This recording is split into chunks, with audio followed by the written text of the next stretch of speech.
Yo, what's going on, guys? It's Slayer back here again with another video. It is a beautiful day out here in the Midwest. I am thankful to be sitting in front of this camera talking to you guys. I tried to film this video for like the last 3-4 hours with absolutely no success. Sometimes that's how it is, man. No matter how hard you try, it just does not work out. For those of you who do YouTube, I'm sure you understand. So I'm probably just gonna make this video kind of quick. I'm thankful though, man. I'm thankful to be sober today. I'm thankful to be alive. These are all beautiful things. And thank you guys as well for all the love, the support, the prayers, the advice that I have taken to heart and added to my, day-to-day life. I mean, I appreciate it more than you guys know. It's just a really cool thing, this community. It helps me stay sober. I don't know if I would be sober right now if it wasn't for you guys. I might be right back in that cycle all over again. And that's kind of what I wanted to talk about, kind of playing the tape forward. I wanted to speak a little bit more on some alcoholic hallucinations. Yeah, if you didn't know, you can actually, alcohol withdrawal can be so severe that you can hallucinate intensely and die. Sometimes you don't hallucinate at all and you still die. Alcohol withdrawal in general can be deadly. Same with benzodiazepines and barbiturates, but people really aren't doing those nowadays. All of those three withdrawals can kill you. And when I play the tape forward, that is, I don't want to be back in that situation again where I'm seeing ants crawling on the walls and shadow people hovering over me in the middle of the night and all the rest of the horrifying stuff that comes along with it, man.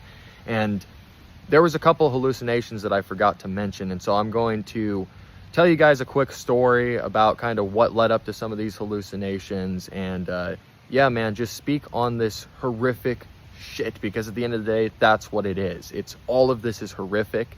If you start to see things or hear things, please go to the hospital. Don't do what I've done in the past and white knuckle it. This last withdrawal that you guys, that I filmed and you guys saw, I should have been in the hospital. I shouldn't have been white knuckling that. That was very dangerous and stupid of me. But anyways, I remember a couple years ago, this was actually like right before I started the YouTube channel. I was, I'd go like a week sober and then I'd relapse, and then I'd go 2 weeks sober and I'd relapse. And this time I think I went like 3.5 weeks. So I thought in my mind, I was cured. I was no longer an alcoholic. I mean, look at this willpower. I went 3.5 weeks without a drink. I mean, I must have it under control, right? I mean, this is the delusional thinking, guys. This is the straight lies that we tell ourselves. So I said, right. And I was actually supposed to go on a date with a girl that night. And I can't tell you guys how, I probably relapsed 12 times just from like the pressure of hanging, trying to date somebody or meet a new female. I mean, I literally don't know how to even like do any of that sober. These are things that I've now learned take time. I'm going to wait for that type of stuff longer in sobriety before I try and pursue them. But back then, 3 weeks, I have this under control. I should be able to date someone just fine. No, the pressure of that on top of a few other things kicked in because, my last video, guys, I said that, I was really tempted to grab a bottle and lock myself away in my dungeon and drink myself into darkness. And of course that's a temptation, and that's going to probably always be a temptation for me when I'm struggling. I'm an alcoholic. But as long as I continue to go back into that, I'll never break this cycle. I'll be stuck forever, stuck in this time capsule until my inevitable demise. Because there's only 4 roads, guys, that this leads: homelessness, hospital, prison, or death. That's it, man. Nobody gets lucky in this. Like, you can be a 70-year-old alcoholic and live to be 70.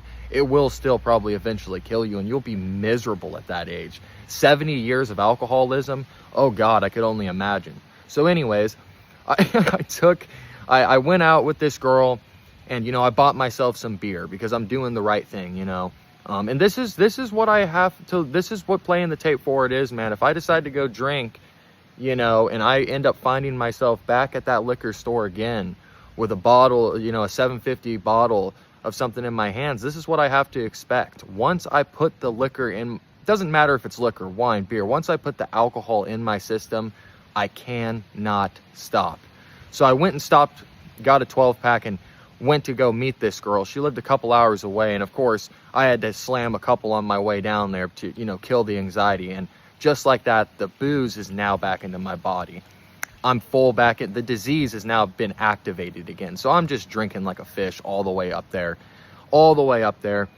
I get up there, I hang out with her, you know, we end up fooling around. We don't need to get into specifics on any of that. And I end up leaving. So that morning I get up. Well, before I left, I got up. I remember she had twisted teas in the fridge, and I asked her, hey, can I have one of these twisted teas before I leave? Like, can I have a couple of them? And, you know, normal people just look at you like you're nuts when you ask stuff like that. So she just kind of looked at me like I was nuts and was like, sure. And I'm sure she knew I was an alcoholic from that point forward. I didn't end up seeing this chick for weeks on end or even speaking to her after this. So I slammed a couple twisted teas and hit the road. The pure and utter panic that I was in the entire time. Try driving on the interstate while you're severely hungover.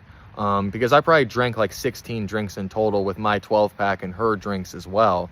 So I was severely hungover. I'm gripping the steering wheel, sweating profusely, looking around, thinking that at any moment I'm going to pass out and fly into a semi-truck. I mean, these are things I just don't miss about being drunk. These are things that I don't miss about active addiction. And so I end up driving back, and the only thing, as per usual, that's on my brain, because this is what happens whenever I take the first drink, is more alcohol. So I stop over somewhere. I pick up another 12-pack of Budweiser, you know, because I'm doing the right thing still, and I'm just going to keep it to, you know, beer. Well, I slammed that within, you know, a matter of several hours, and there I found myself right back at the liquor store again. This time, no more beer. I'm buying doubles of 100 proof whiskey. I bought about 4 or 5 of those, went back, slammed them, and the cycle repeated, on and on it went. And this ended up with me drinking like a 750 of Svedka, if you guys know what that is, that disgusting vodka. And crazy enough story behind this, I was being a complete scumbag, and I ran out of money, and I thought to myself, you know, and I don't do this type of stuff, guys, I just don't. But at the time, I knew I was going to go through hell. So I thought to myself, well, maybe I can just run into, you know, some remote gas station and just, you know, grab a bottle off the shelf and run out real quick, right? So I went out to this remote gas station, and I go over to the liquor section, and I grab the bottle, and as I'm taking it closer to me, because I was like debating, like, should I do this, should I not? But I knew the hell of the withdrawals that were coming, so I was like, screw it, man. Alcohol doesn't only turn me into a monster, it turns me into a criminal. I didn't really do this often at all, but this was one of the times that I was thinking about doing it. So I grabbed it, I brought it closer to me, and the lady behind the counter saw me, and she's like, what are you doing? What are you doing? Put that back. You know, get out of my store. And I put it back, and I pulled out my wallet. I was like, hey, I have my wallet right here. I was planning on paying for this. I have my wallet right here. It has absolutely no money in it, but I have my wallet right here. Come on now. I was planning on paying for it. And yeah, she ended up kicking me out of that gas station. I got banned forever, even though I'd never even put anything in my pocket. It was close enough. So that was absolutely awful. I ended up going back and gathering some change, and the madness continued. Now to the exciting parts, quote unquote, aka the horrific parts. The parts that I don't ever want to experience, which is severe alcohol withdrawal on top of everything else, destroyed relationships. Man, the list goes on and on and on. So I remember that night, I drank my last 375 of vodka, and I ended up passing out. Well, when I woke up, I don't know, it was probably like 3 o'clock in the morning, because I never have a full night's rest when I'm drinking like that. I sleep, and it's not real sleep. It's like I just pass out. I black out for 4 hours, and there I am again in instantaneous withdrawal. Because at this point, I had been binging for maybe like 4 days, and sometimes that's enough. I'm weird, man. Sometimes, it's like this last time, I had slight hallucinations from my 6-day binge. This one was a 4-day binge, and I had hallucinations. Like, it doesn't take much for me. And I remember I was laying in my bed. I got up all dazed and confused. I went to the bathroom, and when I went to the bathroom, I was hearing like this carnival music playing. That's the best way I can describe it. Like, if you just look up carnival music on YouTube, it's pretty much identical to what I was hearing. And so I was like, I knew what it was. I knew that it was hallucinations from alcohol, because at this point I had been to my first detox center, all of that stuff. I'd been through all of that, man. And I still was drinking, of course. You know, I've relapsed even after rehab and all these intensive outpatient programs and going to the hospital a dozen times, and I still relapse, guys. This disease doesn't make any sense. But yeah, anyways, so I was hearing carnival music. I went and I remember I laid in my bed and I turned over. Like, I laid on my right side and I was laying there just for maybe a minute, and I turned over to my left side and I was staring at my bed. And this perfectly clear, like, pixelated digital spider was just standing right there on my bed. I mean, I could see it clear as day. And man, I hate bugs with a passion, dude. I just do. They freak me out. I've never, insects, me and insects, dude, we just don't, that's not my type of thing. So it freaked me out, but at the same time, I was almost like fascinated with it. And I remember just staring at this pixelated digital spider, and it was staring back at me. And, you know, of course, I'm feeling like I'm going to die the whole time. And I turned over, and on my wall, when I looked over at my wall, there was just like a crowd, a swarm, I don't know what else to say, of ants or some kind of black bugs on my wall, and they were all crawling up the wall. And when I'd close my eyes, I'd see, it would just be, I wouldn't see anything. But then if I opened them, I would see the black bugs all over the wall. And each time that I closed my eyes and opened them up again, the wall would increase with bugs. And I remember getting up, going and throwing up. My heart was pounding out of my chest. I felt like I was gonna die. Just horrible, man. That lifestyle is absolutely horrible, guys. And I'm telling you, you can get out of it. I've willingly put myself in that several times and gotten myself out of it. Like, if you're deep in the bottle, please go to a detox center, get yourself some proper help. I remember seeing those spiders, heart pounding out of my chest, feeling like I was gonna die, impending doom. I had nightmares. I remember when I fell asleep, the bug theme continued, and this has happened to me several times. I like fell asleep and I woke up and I think I was awake. Maybe I wasn't, maybe I was in some sort of hallucination state, but my entire body was covered. I mean, from head to toe, covered in bugs. They were swarming all over me, falling, you know, crawling on top of themselves all over me. And I was swinging my hands to get myself, you know, to get them off of me, and they ended up flinging off. And I woke up and it was horrible. I ended up going to the hospital that time around, and it was miserable, man. And one of the other hallucinations that I forgot to mention was when I was in the hospital, and this happened to me a couple times before I was getting treatment, you know, trying to white knuckle it on my own and then last second flying into the hospital doors, basically. I remember, you know, they always have that curtain that hangs in front of you. They like pull it over so nobody can like see inside of your room when you're laying there. There's been several times where I've been laying there in that room, and the curtain, there's something slithering. There's like a snake creature or something that's on the other side of that, and the whole thing will be moving, and I can see the figure as it moves across. I know this sounds absolutely insane, guys, but this is what alcohol withdrawal can do. I've seen some sort of slithering creature behind that curtain multiple times. It's never peeked its head around the corner.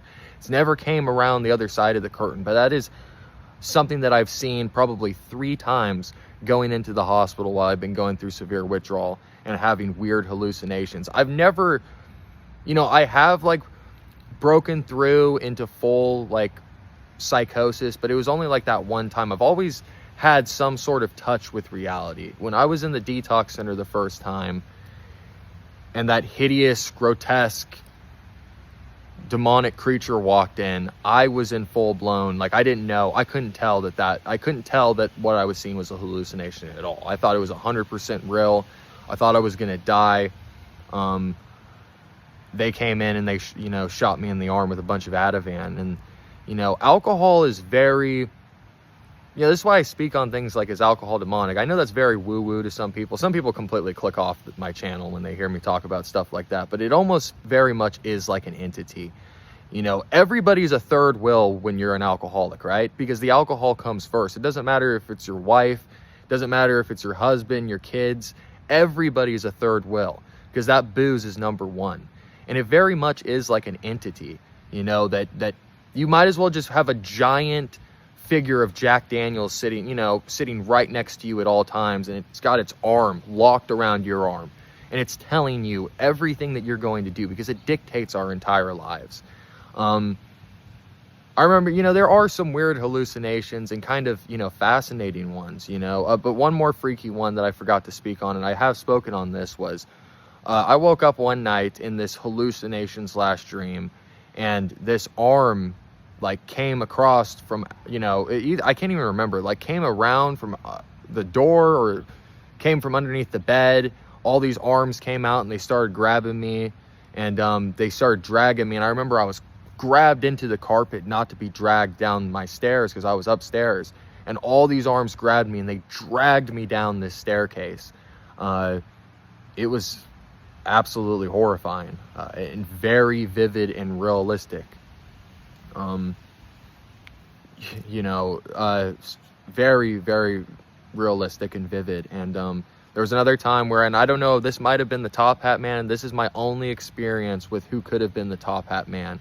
I woke up in the dream/hallucination, whatever, lucid dream. I was laying in my bed, and I was actually in one of my older rooms, and in the closet there was this tall, dark figure. He could have been wearing a hat. It was hard to tell. And he was standing in there, and he actually ended up charging at me and woke me up. And I don't know, it would have been interesting to take my heart rate and my blood pressure at that time, because I felt like I was going to die. It was that intense. Not all hallucinations are, scary. I have had ones, like I said, there was that one time I was in the detox facility, and I was looking up at my ceiling, and I could perfectly see the night sky. It really wasn't scary to me. I didn't know what to feel about it. I didn't really have any emotion. It was actually pretty amazing. I mean, I saw right through the ceiling. And this is the type of stuff that alcohol withdrawal can bring. I don't think a lot of people understand just how intense it can be. And somebody commented, and I usually don't put much time or value into people who comment stuff that's to just be hateful, or to be stir up things. But this person commented, and they said, stuff like the Top Hat Man has been seen for thousands of years. They were like, this comes from our deepest, darkest fears, not from your mythological god Jesus. And that's fine, guys. It's like I've said, I respect anybody's belief. I was agnostic for years. I was agnostic. And I just wanted to say, well, it's pretty strange if people have been seeing this Top Hat Man with a top hat and this suit for thousands of years, when top hats and suits didn't even exist thousands of years ago. Maybe it is a little bit deeper than what you think. Come on, just think about that for a second before you comment something like that. And I don't even know if he has been seen for thousands of years. I know he's been seen for hundreds of years, but if he has been seen for thousands of years, how can a figure that's just all in our head be wearing a suit and a top hat when those things didn't even exist? You understand what I'm saying? I think it's all strange. I don't want any part of it. That quick, I'm back to having no money. I'm walking to get booze. I'm right back in that vicious cycle again. And I just can't let myself go there, guys. The hallucinations for me, I have other videos on them. I just wanted to touch on a couple. I have other videos on the hallucinations that I've had.